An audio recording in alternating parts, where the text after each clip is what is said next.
game, itu tentu kita pada tahap awal kita harus merancangnya dulu ya sebelum kita masuk ke teknis code, kemudian langsung mendesain di tools-nya.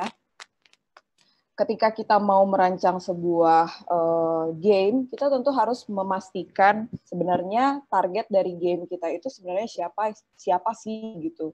Karena kita membuat game itu, kita sebagai developer atau desainer game bukan sedang membuat game untuk diri kita sendiri, atau kita membuat game itu hanya untuk memuaskan keinginan kita, our own desirement. Tapi kita harus memperhatikan apa sih yang dibutuhkan oleh player. Siapa player yang sedang kita tuju sebenarnya. Di sesi kali ini ada teori dari Van den Bergs yang dia sampaikan itu dengan yang biasa dikenal dengan The Big Five. The Big Five ini sebenarnya teori yang menjelaskan tentang 5. Nggak ada. Ini sisanya caranya mute semua gimana ya? Ayo. Nadira, suaranya masih kedengeran. Boleh di-mute dulu teman-teman sebentar. Oke, saya lanjutkan ya. Nah, di teorinya Van der Bergs itu sebenarnya tipe pemain atau player itu di sini dibagi menjadi 5 kategori. Yaitu yang pertama adalah tipe pemain yang open to new experience. Berarti hal yang paling dia cari pertama kali itu adalah novelty atau ada nilai kebaruan dari game itu. Oh, game ini yang lagi saya mainin ini ternyata sama aja loh, mirip-mirip nih gameplaynya atau mekaniknya dengan game yang sudah ada. Berarti kelompok ini nggak bisa nerima hal-hal yang tidak ada nilai kebaruannya. Itu adalah satu kategori yang fokus ke nilai kebaruan atau dia sangat terbuka dengan new experiences. Kemudian ada kelompok conscientiousness, itu adalah kelompok-kelompok yang sangat tertarik dengan tantangan atau challenge. Ya. Kemudian ada kelompok extraversions, itu kelompok-kelompok yang sebenarnya mereka itu sangat tertarik dengan adanya interaksi dengan interaksi sosial. Berarti game-game yang banyak interaksi sosialnya, bisa lewat chat dan lain-lain sebagainya. Kemudian ada lagi kelompok pemain yang agreeableness. Ya, kelompok pemain agreeableness itu kelompok pemain yang dia lebih suka game yang menimbulkan harmoni, semuanya itu menyatu gitu, game-game yang tidak kompetitif. Jadi untuk game-game such as seperti Street Fighter series itu menurut mereka bukan the one yang mereka cari gitu, bukan game yang akan memenuhi hasratnya mereka, tipe pemain ini. Kemudian ada lagi yang terakhir itu adalah pemain yang neuroticism. Neuroticism ini adalah pemain-pemain, tipe pemain yang menemukan kenikmatan dari game-game yang bertema dark atau yang memberikan pengalaman negative emotions gitu. Ya, itu adalah tipe pemain neuroticism. Dari kelima kategori ini bisa disingkat nih akronimnya jadi OCEAN.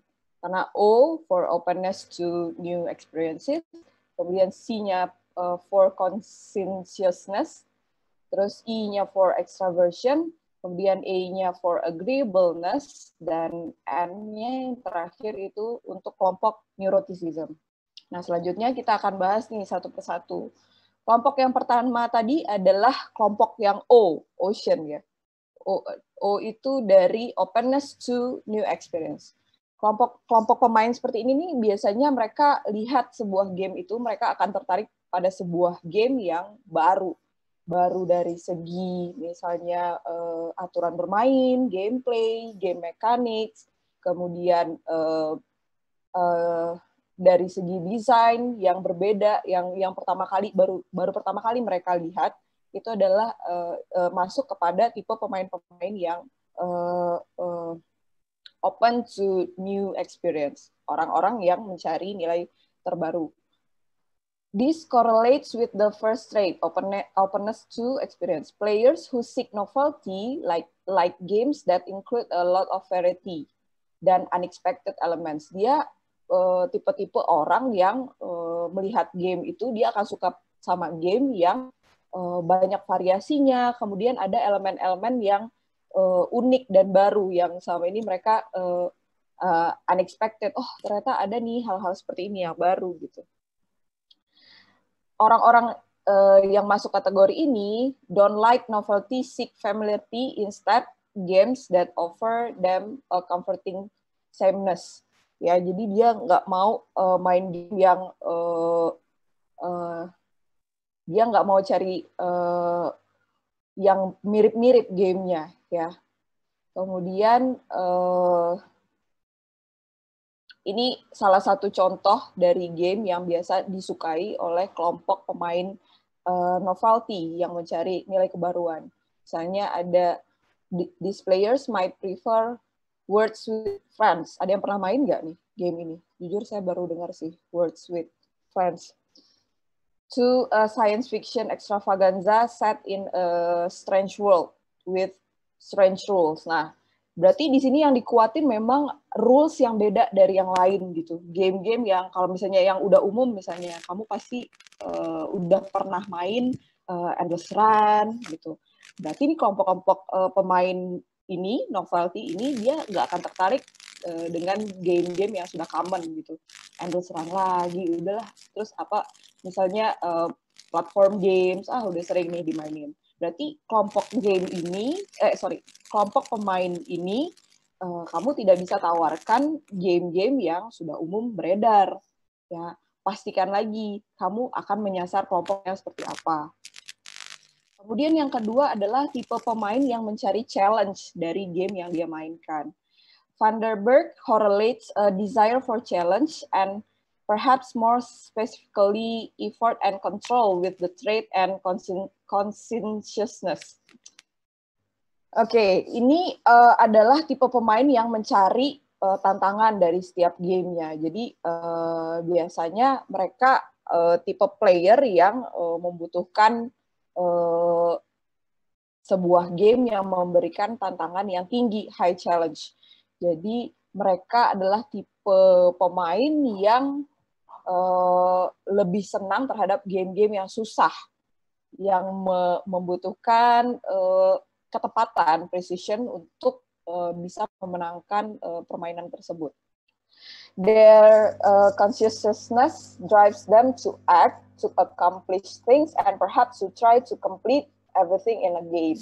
Jadi tipe pemain ini mereka membutuhkan sebuah game yang membuat mereka tuh harus berusaha untuk mencapai satu hal, satu titik, ataupun untuk menang tentunya.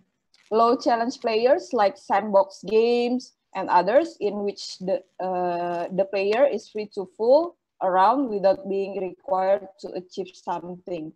Jadi game-game yang dengan gampangnya bisa mudah, kita nggak perlu dapat achievement, nggak perlu mencapai hal-hal tertentu, bisa menang-menang aja, itu bukan tipe game yang akan disukai oleh tipe pemain yang membutuhkan challenge, atau yang disebut di teorinya Van der Berg itu adalah pemain yang conscientiousness. Oke. Kemudian yang ketiga, Ocean, OCE.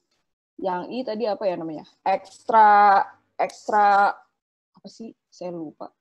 Extraversion. Nah, tipe pemain extraversion itu adalah tipe pemain yang sangat membutuhkan stimulasi dari social around them gitu. Jadi dia sangat membutuhkan adanya ikatan sosial, ada social engagement yang terjadi pada saat mereka bermain game, ya. These players enjoy party games and others that involve interacting, yang membutuhkan interaksi antar satu dengan pemain lainnya. Kira-kira game apa nih teman-teman yang lagi booming sekarang, yang termasuk yang sangat pleasing this kelompok simulation player ini yang lagi umum nih, lagi sering Among main. Us. Iya, Among Us ya. Kalau Among Us tuh kayak gimana sih gamenya? Ada yang bisa jelasin? Perusak pertemanan. Rusak pertemanan. Kayak werewolf.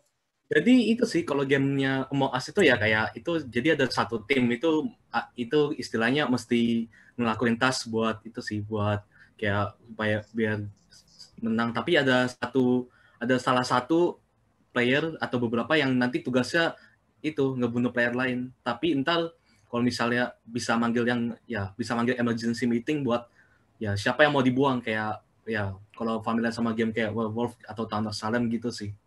Mirip-mirip. Oke. Rio ya yang barusan bicara ya? Iya, Bu. Ya. Rio, kalau menurut Rio, udah main ya game Among Us ya?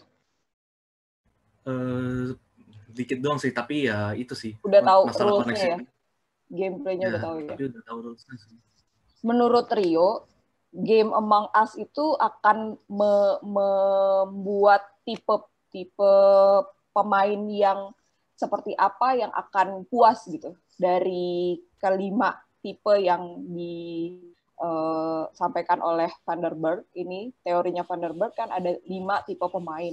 Dari kelima ini kira-kira kelompok pemain yang mana nih yang akan puas ketika bermain Among Us? Yang pertama tadi kita udah bahas orang-orang dengan extraversion, orang-orang dengan extraversion atau orang-orang yang butuh social engagement pasti akan puas nih main Among Us.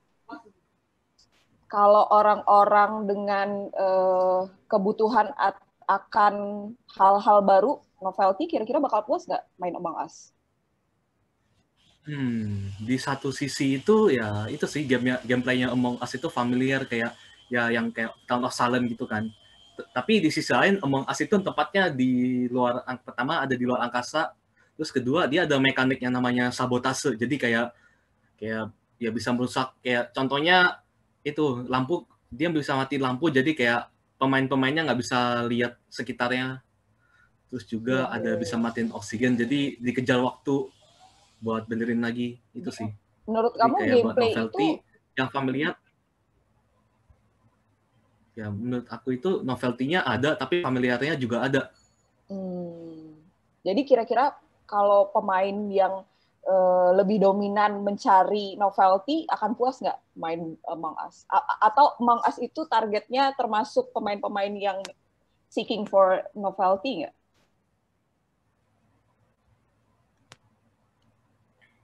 Rio? Kalau menurut saya, Bu, mungkin orang-orang yang mencari novelty main game ini paling cuman berapa kali terus udah bakal pindah game gitu. Kayak penasaran doang, terus pas udah tahu semua kayak kayak tadi yang sabotase, semua gitu-gituannya udah pada tahu, mungkin dia udah berhenti main gitu. Oke. Ya, berarti kalau kita bawa ya, silakan. Ya, ini ya cenderung ke familiarity sih dibanding novelty kalau dibilang. Oke. Jadi kalau menurut kalian, kalau kita ambil kasus dari game Among Us, berarti kalau kamu sebagai developer atau game designer dari Among Us, target dari pemain kalian itu pemain yang masuk ke kategori mana? Yang seeking for novelty kah, seeking for challenge kah, seeking for stimulation kah, harmoni kayaknya enggak, atau seeking for threat, kayaknya threat juga enggak ya, karena itu bukan game yang memberikan negative emotion, lebih ke social interaction. Ya, lebih ke social interaction. Ya. Orang-orang yang seneng main game sambil ngobrol, sambil ketawa-ketawa, sambil interactions, itu pasti akan seneng ya main Among Us. Bener gak? Iya, benar. Oh no. Soalnya itu juga salah Pas main FG teriak mum. Kenapa? Ya, soalnya juga interaksi itu juga salah satu bagian inti dari game Among Us sih, kayak ada waktu diskusi buat nentuin siapa yang bakal dikeluarin dari kapalnya yang dipikirnya impostornya sih. Itu jadi kayak bagian inti banget sih dari gamenya. Nebak-nebak siapa imposternya itu salah satu contoh bahwa yang membuktikan bahwa game Among Us ini memang target marketnya adalah people who seek for social interaction ya. Oke. Iya. Terima kasih Rio dan tadi siapa sih setelah Rio juga diskusinya. Selanjutnya itu adalah tipe pemain yang seeking for harmony. Jadi mereka itu melihat game, mereka akan suka sama game yang berkualitas. Jadi mereka mendapatkan feeling ketika main game itu bahwa all of the components, all of the elements itu belong to a single coherent whole. Jadi in this case, Vandenberg itu referring to social harmony. Jadi mereka itu nggak suka, orangnya itu tipe personalitinya tidak suka bertentangan dengan orang lain. Dia akan setuju-setuju aja. Pokoknya kalau main game tuh yang gampang-gampang aja.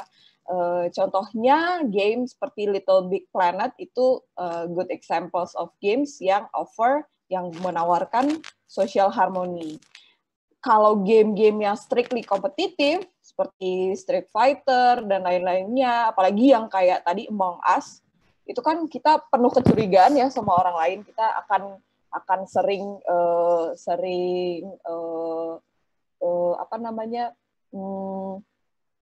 sering licik-licikan sama orang lain supaya kita bisa menang. Terus kita juga sering menduga-duga, itu berarti tidak akan disukai sama orang-orang yang tipe pemain yang mencari harmoni dari sebuah game gitu. Sebentar, rame nih chatnya. Ada apa? Red was an imposter. Biarin aja Bu itu chatnya. Itu nggak apa-apa. Malah cerita yang lain ya. Yang terakhir adalah tipe pemain yang seeking for threat atau hal-hal yang menimbulkan negative emotion. Contohnya misalnya game-game game-game sadis gitu. Itu, Bu. Pembunuhan, horor yang penuh jump scare, main sebentar aja kita tuh udah bawaannya kelabu aja. Tapi dia malah dapat feelingnya, malah dapat kesenangan dari main game kayak gitu. Nggak salah sih ya. Bahkan mungkin itu malah ngeliatin sisi lain dari dirinya. Waktu dia di kehidupan sehari-hari, dia tipe orangnya mungkin nggak memperlihatkan sisi dark side-nya itu. Ketika dia main game, dia mau memainkan game yang sangat bertolak belakang dengan kepribadiannya sehari-hari, yaitu game. Dia akan mencari game-game yang semakin kelam, semakin gelap, semakin menyenangkan bagi dia gitu. Itu adalah tipe pemain yang kelima, yaitu pemain yang mencari threat. This domain is the most peculiar one because players' reactions to it are the opposite of what you might expect. Jadi dia tuh malah reaksinya tuh beda dari yang biasanya kita pikir umum. Orang kalau ngelihat sesuatu yang mengerikan pasti akan takut gitu. Dia malah makin naik adrenalinnya, makin semangat, makin bahagia mainin gamenya. Padahal bagi kita orang normal kalau ngelihat ginian reaksinya akan takut deh. Tapi yang terjadi orang-orang dengan kelompok ini yang mencari seeking for threat, mereka akan melihat bahwa game itu yang menarik itu adalah game-game yang menakutkan, yang bringing negative emotion. The game quality of threat, an element of danger or frightening content, anything that is likely to generate unpleasant emotion. Pokoknya perasaan-perasaan gak enak itu itu adalah hal-hal yang populer yang dicari oleh orang-orang yang memiliki high neuroticism scores in Ocean. Jadi sebenarnya ini Ocean ini adalah pengelompokan tipe kepribadian orang, dan ada skornya juga, ada penilaiannya juga. Jadi kalau di scoring, kamu tuh masuknya ke tipe yang mana? Lebih ke O, ke C, ke I, ke E, atau ke N yang terakhir. Neuroticism gitu. Kayaknya kalau yang masuk ke neuroticism, saya agak-agak takut juga nih kalau ketemu orangnya. Oke. Nah, kalau target audience, kita juga perlu memperhatikan apakah, kalau yang tadi kita melihat dari sisi kepribadiannya, kalau ini kita melihat dari seberapa terikatnya si player ini dengan game. Jadi dibagi dua, yang pertama adalah core gamers atau gamers yang sangat sering memainkan game, dan yang kedua adalah casual gamers yang pemain yang main game itu hanya untuk mengisi waktu luang, untuk sekedarnya aja gitu.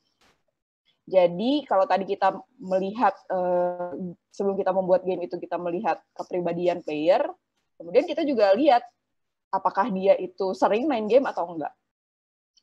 Core gamers adalah orang-orang yang main games sering sekali. Biasanya don't like games that are easy. Biasanya nggak main game yang gampang gitu. Game yang gampang itu kayak gimana ya? Contohnya ya. Ya pokoknya game yang bisa diselesaikan di waktu senggang gitu. Kalau casual gamers, ya kalian pasti tahu, play for the sheer enjoyment of playing a game. Cuman buat kesenangan sementara. Kemudian juga casual gamers itu biasanya playing a game must be entertaining. Jadi biasanya yang benar-benar hanya untuk karena dia kesenangan sesaat, otomatis senangnya itu harus senang gitu. Senangnya itu harus benar-benar menghibur. Whether it is competitive or not. Walaupun nggak ada unsur kompetisinya, yang penting mainnya tuh enjoy gitu. Kayak misalnya main apa ya, apa sih yang di HP tuh yang sering nyocok-nyocokin warna? Candy Crush. Mahjong. Iya, Candy Crush bisa. Flappy Bird malah bikin kesel nggak sih? Itu ada jiwa kompetisinya nggak sih? Bikin kesel, Bu. Bikin kesel kan? Iya. Pixel coloring. Kalau Flappy Bird kan makin lama makin cepet ya. Jadi jadi bisa susah juga. Paint tuh bagus. Emang ada game Paint? Nggak ada bikin. Paint itu aplikasi. Iya, ngaco banget. Paint itu aplikasi untuk menggambar. Iya. Oh, Zuma. Muhammad Gifari bilang Zuma Deluxe. Itu Zuma adalah gamenya Oma-Oma kayaknya. Oma-Oma zaman sekarang mainnya Zuma. Kalau dulu, ada yang tahu game Onet nggak? Oh, tahu, Bu. Tahu ya? Itu lama banget, Bu, gitu. Itu yang Itu game udah beda-beda, Bu. Game yang Pokemon itu loh. Nah, iya tuh. Saya main Onet. Iya, emak saya juga main Onet. Nyocokin Pokemon. Itu nggak ada jiwa kompetisinya sama sekali main game itu. Nah, kamu harus perhatikan, kalau target pasar kamu untuk orang-orang kaum baby boomers tuh yang lahir tahun berapa ya? 60-an kali ya. Yang lahir tahun 60-an, kamu harus memilih game yang benar-benar ya udah untuk harus membuat game yang benar-benar yang cuman buat mengisi waktu luang. Nggak ada yang kalau mereka nggak main game itu mereka akan frustasi gitu. Ada Candy Crush Saga juga nih, kata si Johan Dikadari. Nah, itu adalah hal yang utama ya, teman-teman harus menentukan dulu sebelum mendesain sebuah game, kamu itu sebenarnya targetnya itu adalah siapa. Ada juga misalnya kalau contohnya tadi seeking for harmony itu biasanya. Saya tanyanya gini deh.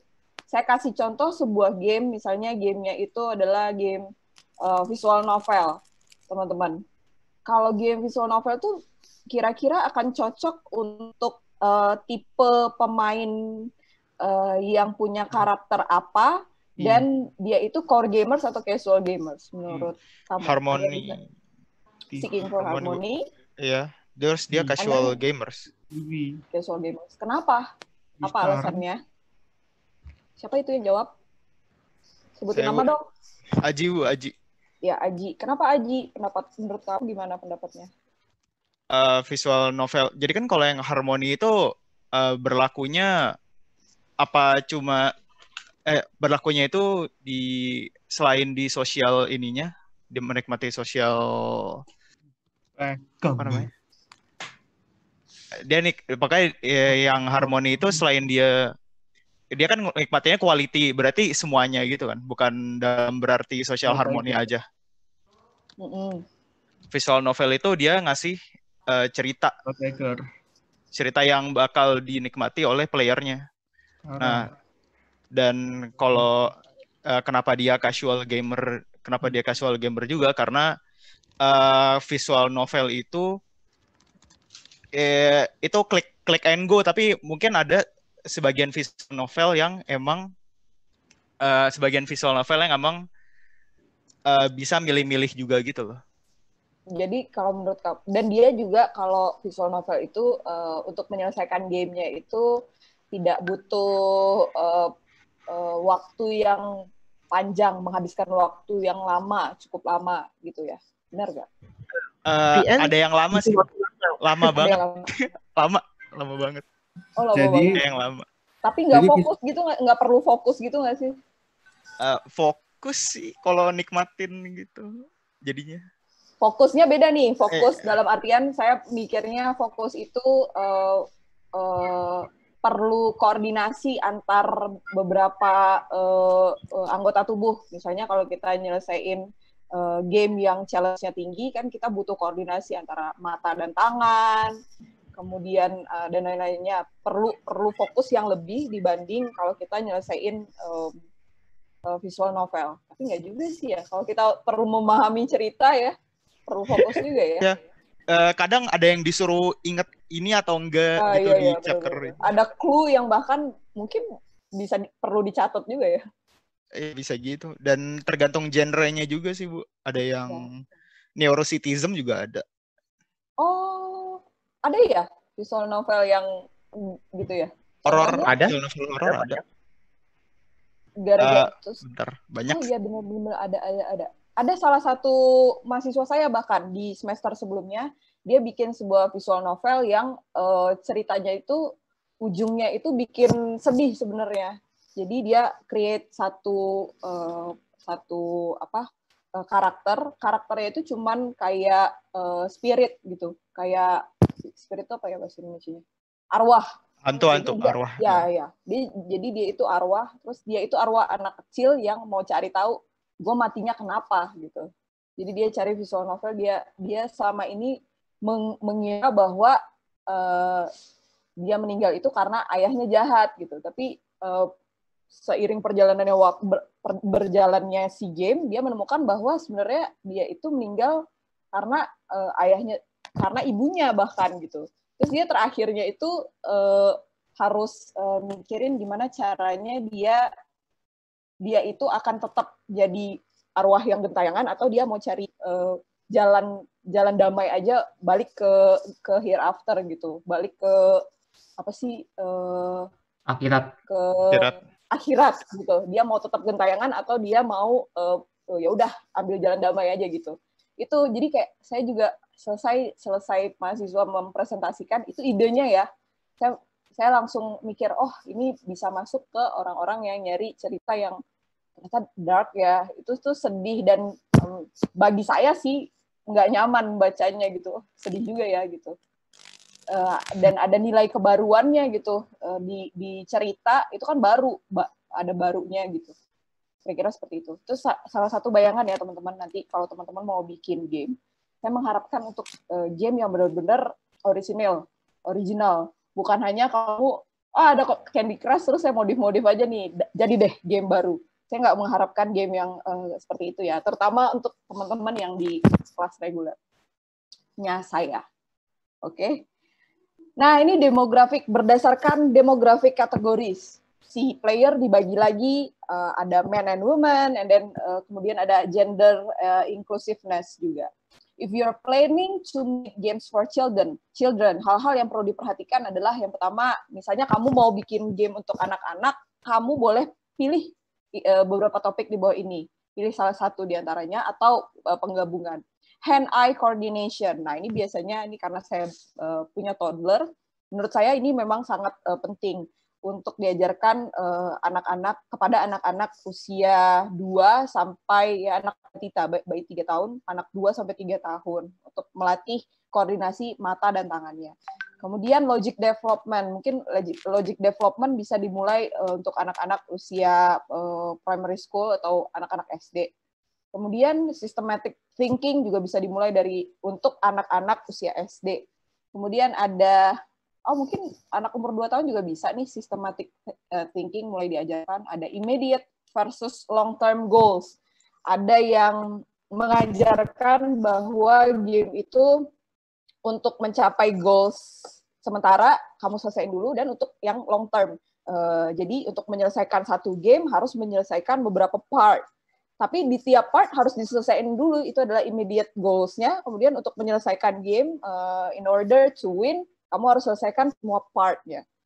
Kemudian visual design. Nah, ini juga supaya merangsang anak-anak kecil untuk menjadi orang-orang yang kreatif, ya. Kemudian linguistic complexity. Kemudian game yang bertemakan experimentation, game reading, dan another appropriate content, ya.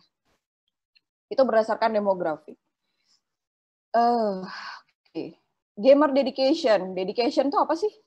Artinya, teman-teman, kalau dosen nih dibayar, ada di akhir semester dibayarkan honor dedikasi mengajar, dedikasi FM. Tapi pengertiannya dedikasi itu apa sih, teman-teman? Ada yang bisa jelasin? Tekad. Kenapa? Tekad. Pengabdian. Pengabdian, iya benar. Bisa. Ya, loyalty sih. Apa ya bahasa Indonesianya loyalty itu? Loyalty itu lebih ke kesetiaan, ya, loyal. Iya, gitu dia. Kayak kesetiaan dia main game gitu. Dedication tuh lebih ke lo bakal effort apa untuk game ini gitu. Lo akan ngasih apa nih buat kampus, lo akan ngasih apa nih dalam proses pembelajaran gitu, dedikasi mengajar, lo akan berusaha sekuat apa untuk fakulti gitu, lo akan berusaha sekuat apa untuk game ini gitu. Apakah lo akan sampai meninggalkan kuliah, apakah lo akan sampai meninggalkan makan atau meninggalkan pacar? Nah, itu berarti dedikasinya terhadap game tinggi, ya nggak sih? The game industry used to assume that there was a binary distinction between hardcore, deeply committed gamers, and more casual ones. Jadi menurut game industry itu perbedaannya ya hanya 0-1 aja antara hardcore sama yang enggak gitu. With the arrival of game built around social networks, it has become clear that this is not a binary distinction, but a continuum called gamer dedication. Ya, jadi nggak bisa hanya membedakan antara hardcore sama nggak hardcore gitu. Hanya 0-1 aja. Ada 15 pengukuran qualities of dedicated gamers. Yang pertama adalah dia technologically savvy.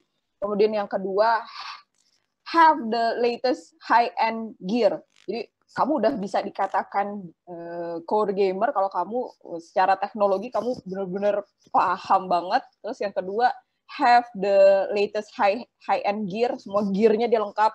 Laptop sampai speknya benar-benar buat game, keyboardnya, mouse-nya, semuanya tuh gearnya benar-benar dipersiapkan dengan baik. Willingness to pay. Kalau kamu udah bersedia untuk bayar, berarti kamu itu seorang gamer yang berdedikasi. Prefer violent or action games. Dia akan lebih milih biasanya core gamers, ya sering kita lihat ya, memang core gamers itu akan lebih milih game-game yang berbau kekerasan atau action games. Kemudian prefer games that have depth and complexity, yang kompleks dan deep lah, dalam, perlu pemahaman yang mendalam. And then play games over many long sessions, ya, dia akan menghabiskan benar-benar waktu yang amat sangat lama dalam bermain game. Itu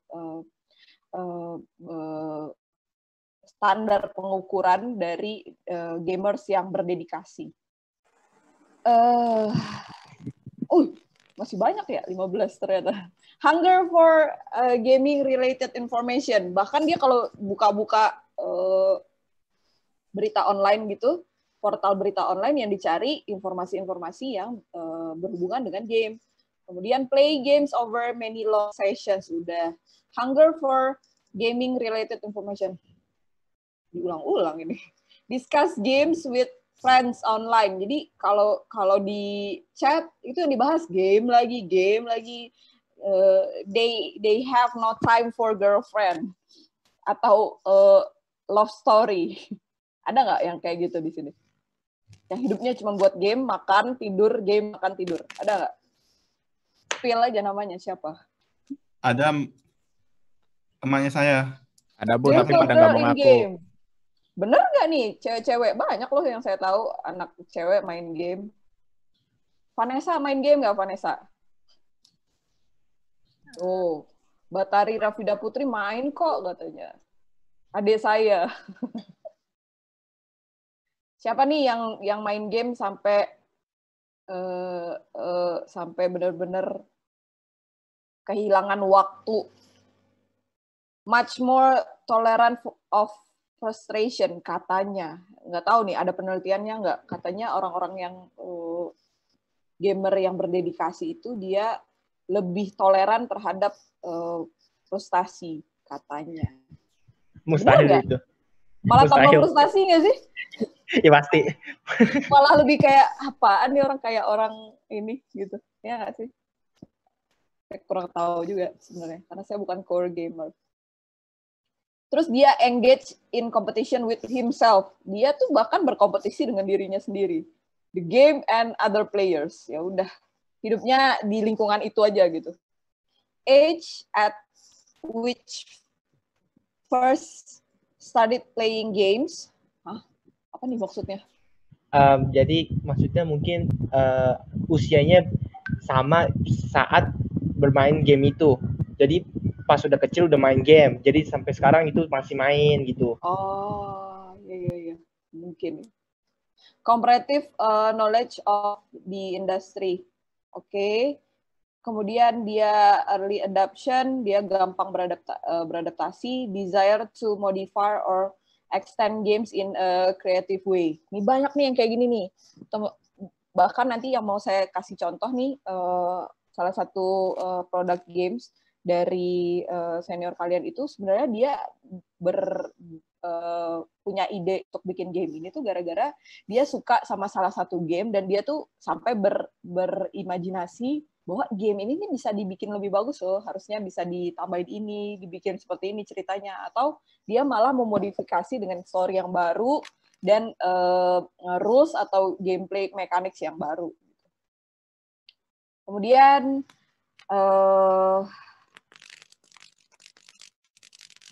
ini danger of binary thinking. Ini adalah salah satu gambaran jeleknya kalau kita menganggap semua di dunia ini hanya hitam dan putih, nggak ada yang abu-abu. Gitu.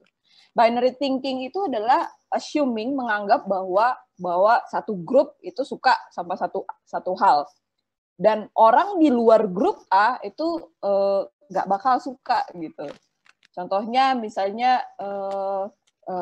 kamu suka sama satu public figure gitu ya, terus langsung beranggapan bahwa orang-orang yang nggak suka public figure itu adalah orang-orang yang nggak banget lah, beda banget sama gue pokoknya gitu. Padahal sebenarnya nggak boleh kayak gitu. Kenapa? Nah, ini adalah contoh kalau kita masuk ke dunia game lagi. Level of interest in a game scale 0 to 10.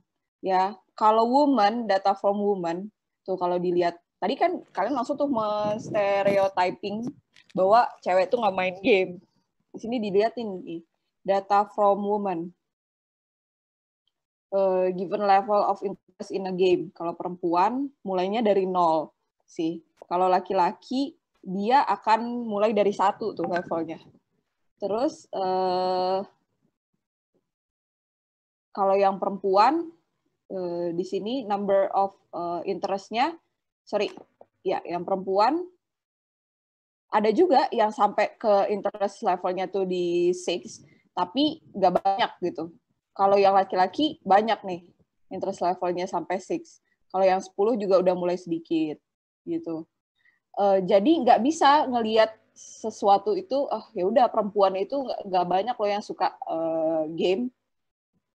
Bukan nggak banyak, nggak ada, bukannya nggak ada, tapi nggak banyak ternyata kalau dilihat di sini. Dibandingin kalau dia suka sama game di level 6, yang laki-laki lebih banyak daripada yang perempuan. Betul, tapi apa nggak ada perempuan yang suka main game sampai ke level 6? Nggak benar, ada gitu. Jadi nggak boleh melihat sesuatu itu dari hanya binary thinking 0 atau 1 aja, hitam atau putih aja gitu. Nah, ini adalah tipe-tipe game machines ya yang biasa digunakan. Kalau sekarang yang paling umum apa dong? Handheld ya, PS5 mau keluar ya. Itu maksudnya itu konsol dong harusnya ya. PC, mobile lah yang paling sering dimainin. Enggak juga ya. Kalian lebih prefer PC games or mobile games? Semuanya. PC, konsol, beda, mobile. Semuanya. PC only, semuanya. Kita harus balance. Harus balance. Kalau saya konsol dan mobile. Konsol dan mobile. Pertimbangannya PC dulu. apa? Saya dulu sukanya PC. Oh, dulu sukanya PC. Dingdong, ada yang main dingdong. Sekarang umurmu berapa main arcade? Arcade. Iya. Jadi saya komputer saya nggak diperuntukkan untuk main game. Oh, lebih ke situ ya alasan kenapa quitting PC games. Oke, nah ini macam-macam game machines. Ini juga perlu diperhatikan ketika kalian mendevelop atau mendesain sebuah game. Kamu akan mendeliver game itu di mesin apa? Apakah mobile games, apakah PC? Dari segi desain aja kita membandingin antara dua ini aja dulu ya. Antara itu adalah hal yang paling possible untuk dibuat untuk saat ini, PC games atau mobile games. Dari kedua kategori ini aja, dari sisi desain grafisnya atau grafiknya, tentu akan sangat berbeda ya. Untuk di untuk di mobile itu akan sangat tricky untuk positioning berbagai macam elemen. Dari mulai tombol-tombol atau karakter, karena space-nya pasti akan lebih kecil daripada PC games. Itu perlu diperhatikan. Ya. Nah, ini untuk home game consoles, itu biasanya typical use-nya adalah a home game console is usually set up in the living room or bedroom. The player sits or stands holding a dedicated controller. Apalagi sekarang ya, semenjak pandemi kan kita lebih sering di rumah.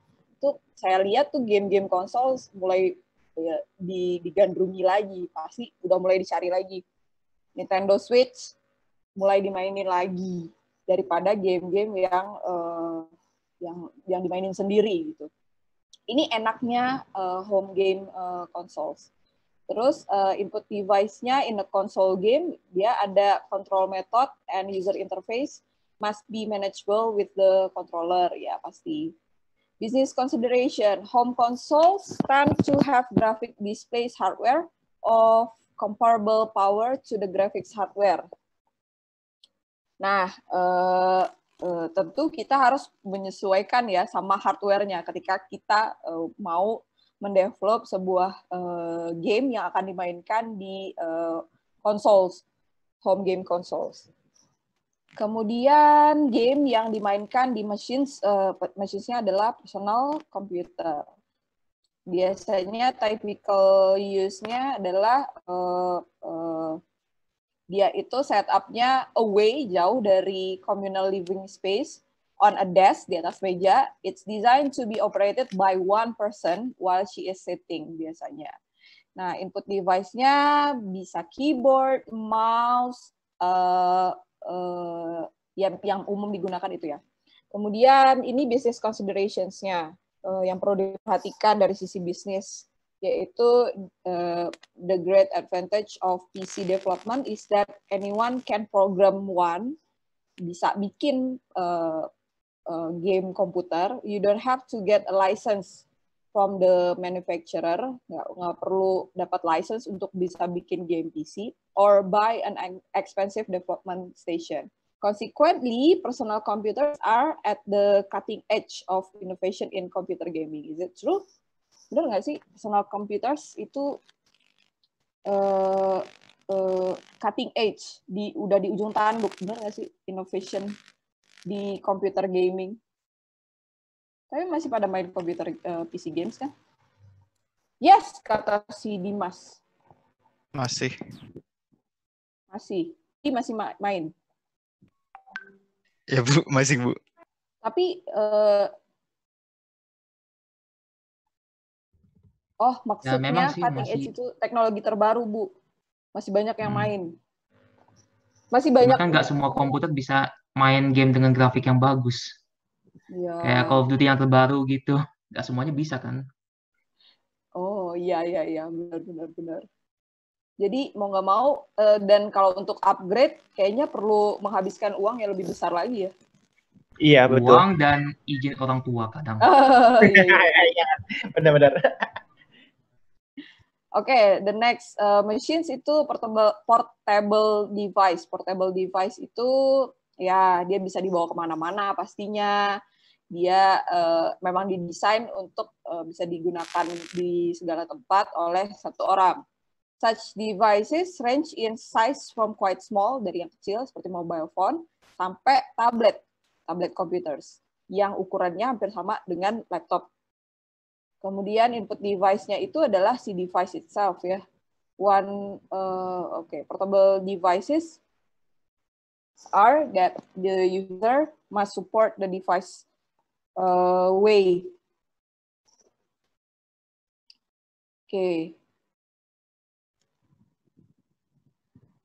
Dedicated game handhelds. The cheapest handheld machines offer a fixed set of built-in games.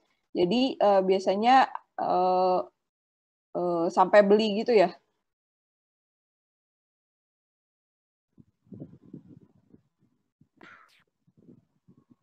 Beli handhelds untuk portable device. Ada device tambahannya nggak sih untuk main game di device portable? Enggak juga sih. Enggak juga ya? Enggak juga.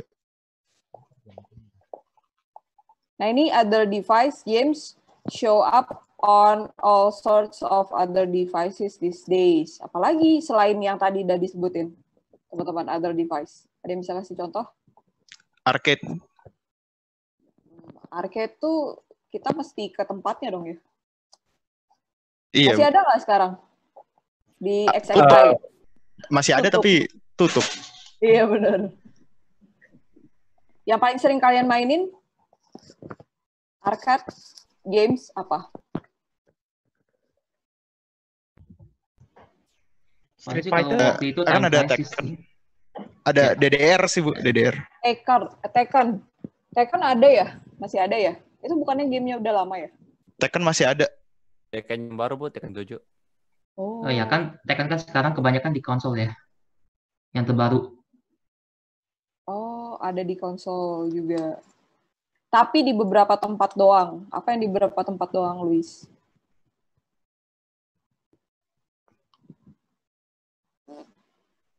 Oh, Tekken. Biasanya main di mana kalau Tekken?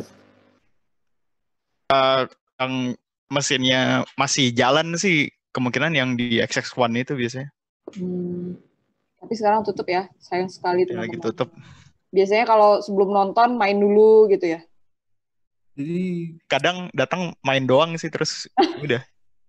Itu pasti nggak punya pacar ya? Main doang.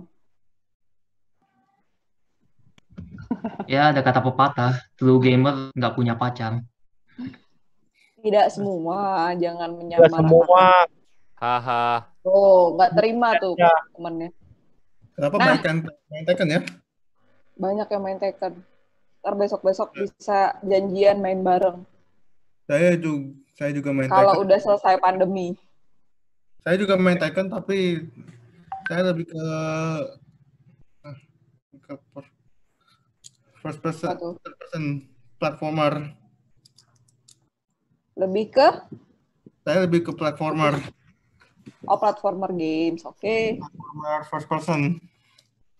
Oh iya. Oke. Terima kasih teman-teman sharingnya. Nah, sekarang saya mau sedikit memberikan apa ya? Mau memperlihatkan ke kalian contoh games yang sudah pernah dibuat oleh teman-teman seniornya di semester-semester sebelumnya nih. Bentar ya, saya buka dulu ya. Nah, jadi yang perlu diperhatikan adalah teman-teman di mata kuliah ini, kalian perlu bikin nanti selain bikin project game-nya sendiri, tentu harus ada GDD-nya ya, Game Design Documentation-nya. Nah, di dalam GDD itu, harusnya GDD itu cara buatnya itu increment ya, jadi ada proses penambahan, diedit terus. Jadi misalnya di awal kamu udah setting temanya mau bikin apa, mau bikin visual novel misalnya, atau mau bikin platformer, atau mau bikin 3D games, atau mau bikin AR games misalnya. Ditulis apa ya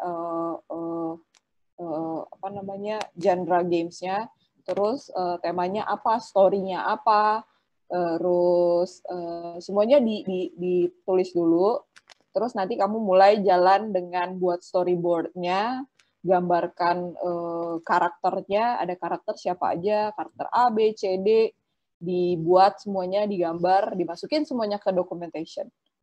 Ya, di sini saya nanti mau liatin contoh GDD yang sudah jadi dari salah satu teman kalian. Ntar ini, sorry ya, laptop saya agak lemot. Saya stop sharing dulu deh.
Bentar ya teman-teman.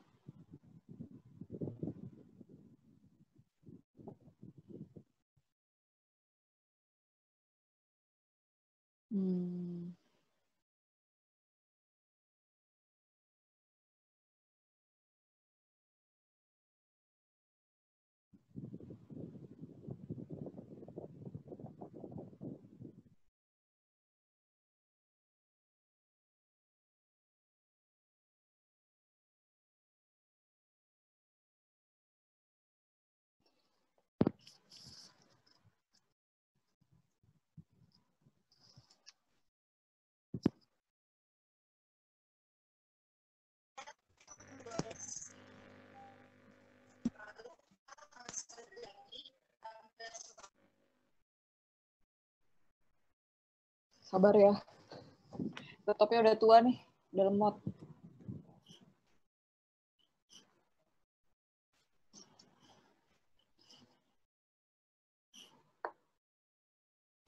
Ta, ta, ta, ta, ta, ta, ta.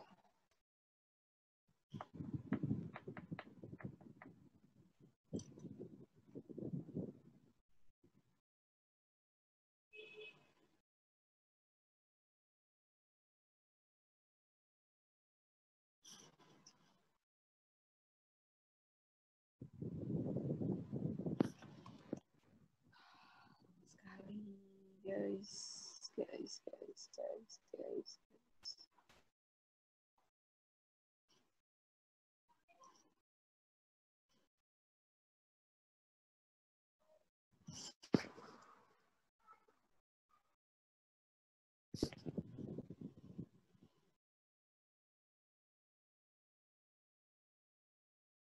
Sebenarnya mau dibuka dari tadi, tapi lemot juga. Jadi sabar ya, maaf ya teman-teman.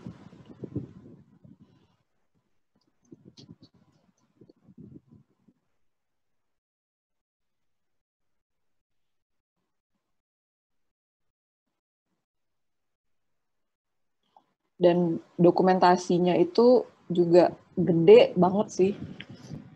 2,7 megabyte. Jadi itu Word dokumen 2,7 mega. Jadi lumayan. Saya senangnya, ini salah satu kelompok yang paling sering saya demokan ke kelas-kelas. Soalnya mereka benar-benar manajemennya sangat baik, semuanya documentation-nya lengkap, per folder rapih sekali.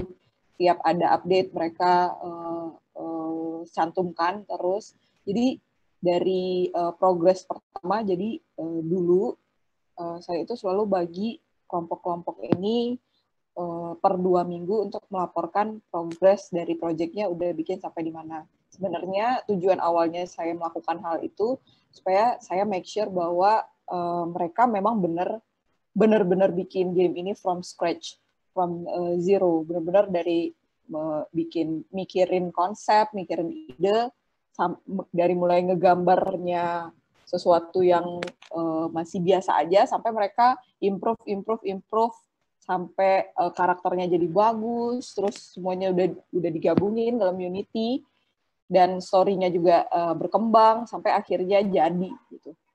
Tadinya tujuannya itu, tapi setelah itu kesininya masing-masing mahasiswa itu sebenarnya dapat keuntungan juga. Apa sih keuntungannya? Itu bisa jadi salah satu portfolio kan, bahwa kamu semua didokumentasikan dengan rapi dari awal. Dari konsep tuh dari nol, semua gambar yang kamu awalnya coret-coret doang di kertas kamu simpen dengan rapi.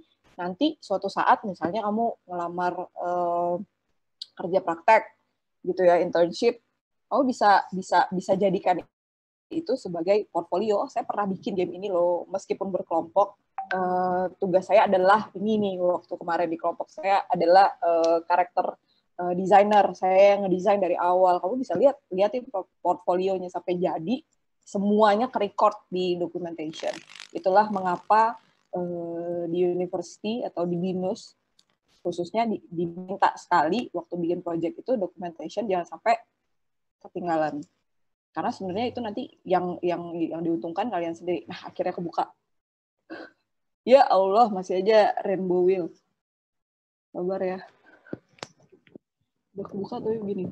Sebenarnya tuh saya waktu awal pertama tuh masih pertama kali mereka come up with di idea tuh saya benar-benar underestimate sekali sih. Nah, gini doang nih gitu. Dari logo tuh kayak ini kayak asal banget ya bikinnya gitu. Ternyata mereka tuh punya konsep yang sangat matang menurut saya. Meskipun memang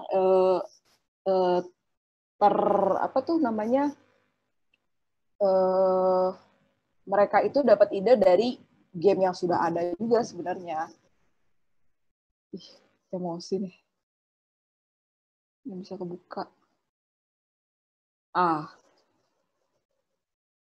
Udah. Nah, ini nanti mau share screen-nya PR lagi nih lama nih.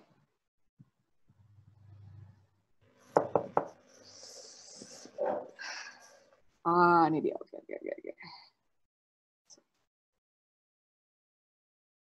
Ya Allah, lemot banget.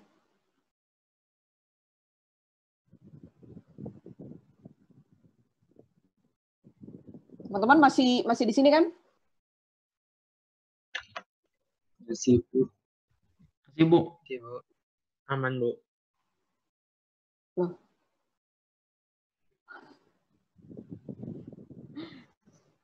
Saya diambil nih hostnya. Pak Gali, boleh minta tolong saya untuk sekarang Pak Gali nih hostnya. Saya nggak bisa share screen. Thank you.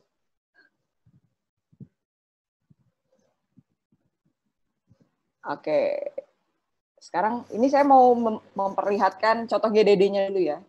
Nah, ini GDD progress terakhirnya, which is progress week ke-8 harusnya. Jadi kan tiap 2 minggu sekali. Jadi ini progress 10 harusnya. Ini yang keempat. Nah, di sini ada game analysis-nya, mission statement, dan lain-lain sebagainya. Nah, ini dia jelasin nih, game Ember adalah game pixelated, jadi dia pixel art sebenarnya artnya, dengan genrenya adventure, fantasy, action, dengan mekanik combat yang menggabungkan pertarungan range dengan dan apa nih melee, serta kemampuan melee dengan refleks menghindar. Dan setiap ini semuanya dia kasih komen, penjelasan game, dan lain-lain sebagainya. Mission statement-nya apa? You are lantern. Jadi kita sebagai pemain itu, kita itu sebagai lantern. Lantern itu lantera, in the dark. Small, jadi pas awal main game, kamu tuh cuma percikan api doang. Small yet cast away the shadow. Ini genre-nya udah, platformnya PC. Nah, dia buat storyline-nya seperti apa. Nah, ini prosesnya nih, waktu ngegambar karakter, waktu itu kita memang perkuliahannya di kelas ya. Jadi saya bisa lihat langsung yang benar-benar digambar satu-satu. Udah gitu, benar-benar belajar bikin gamenya, bikin karakternya itu mereka trial and error. Awalnya make aplikasi online gitu. Dicari di Google yang gratis yang bisa bikin pixelated art, pixel art gitu. Tapi makin kesini mereka belajar lagi cari tahu, ternyata mending pakai Photoshop bisa nih ternyata. Yang tadinya desainer karakternya itu cuma satu orang, sampai dia ajarin ke temannya satu lagi, lu bisa nih bantuin gua, tolong dong biar selesai karena kita butuh karakter yang banyak. Nah ini karakter utamanya namanya Ember. Ember adalah sentient api yang berada di tengah kegelapan malam. Karakteristiknya apa dan lain sebagainya. Nah ini ada karakter native-nya. Jadi native ini adalah bayangan shadow yang tinggal di belantara. Dia kasih nama Greyland. Kaum ini mendiami Greyland sejak lama. Karakteristiknya apa diceritain. Kemudian nanti ada native warrior belum jadi waktu itu kebetulan. Sudah ya. Jadi dia tiap progres itu ada terus. Kemudian ada